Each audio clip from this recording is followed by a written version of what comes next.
एक ओंकार सतनाम करता पुरख।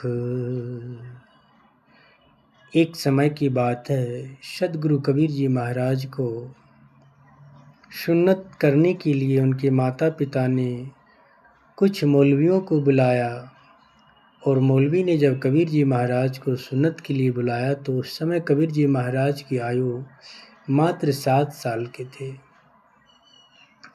कबीर जी महाराज ने मौलवियों से कुछ प्रश्न करते हैं।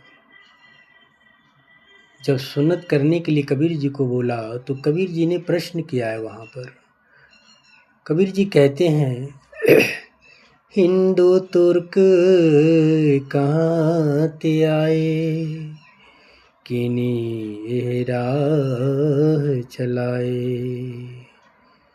पूछ रहे हैं कबीर जी महाराज उस मौलवियों से कि हे मौलवी जी, हिंदू और तुर्क यानी मुसलमान ये कहाँ से आया है और किसने ये रास्ता बनाया है।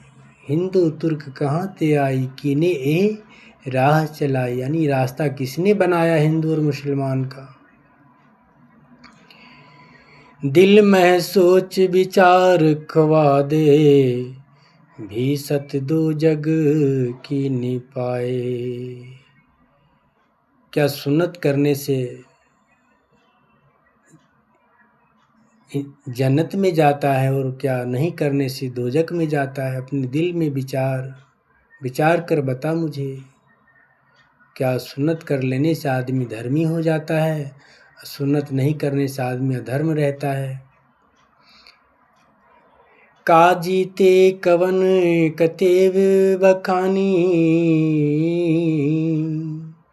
काजी ते कवन कतेव बखानी। पढ़त सुनत ऐसे सब मारे, किन्हू खबर न जानी। कबीर जी महाराज कहते हैं, काजी ते कते कवन कतेव बखानी। ये काजी कुरानों को पढ़कर व्याख्या तो करते हैं, पढ़न सुनत ऐसे सब मारे, कवन खबर न जानी। खुदा कैसे मिलेगा, खुदा से कैसे मिलाप होगा, इसकी खबर तो पता नहीं है और मंद मूड वाला ज्ञान चला रहा है। आगे कबीर जी महाराज फिर प्रश्न करते हैं, सकत सुनहु कर सुन्नत, करिए मैं ना बहु दूंगा भाई। ज्यों रे खुदाई मोहि तुर्क करेगा, आपन ही कट जाई। शक्त स्नेहु कर सुन्नत, करिए मैं न बदूंगा भाई। अगर तू ज़बरदस्ती मुझे सुन्नत करेगा तो मैं ये सुन्नत नहीं करने वाला हूँ। अगर खुदा को मंजूर होता कि सुन्नत करने से ही तू मेरे पास आएगा तो ये तुम्हें काटने की ज़रूरत नहीं है, ये अपने आप कटा हुआ ही वहाँ से आता, खुदा ही काट करके भेजता। कहते लिंग की चमड़ा काटने से, अगर सुन्नत हो जाने से इंसान जन्नत में जाता है, खुदा के पास जाता है, तो कबीर जी कहते हैं अगर ऐसी बात होता तो आपन ही कट जाए, यानी खुदा ही वहाँ से काट कर भेजता, यहाँ काटने की कोई ज़रूरत नहीं है। सुन्नत किए तुर्क जे कहीगा, सुन्नत किए तुर्क जो होईगा, औरता का किया करिए। कबीर जी कह रहे हैं कि हे भाई, तू मेरा लिंग काट कर मुझे तो सुन्नत कर तो देगा, पर औरत को क्या करोगे जिससे मेरी शादी होगा, उस औरत का क्या करोगे तुम। मैं तो सुन्नत करके मुसलमान बन जाऊंगा, पर औरत क्या बनेगी, वो तो हिंदू ही रह जाएगी। अर्ध शरीरी नार ना छोड़ै, अर्ध शरीरी नार ना छोड़ै, ताकते हिंदू ही रहिए।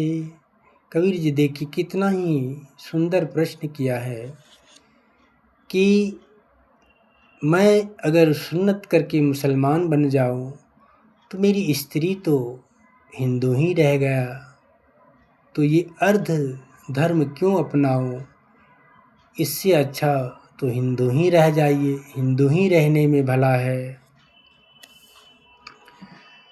छाड़ कतेब राम भज बौरे, छाड़ कतेब राम भज बौरे, जुल्म करत है भारी।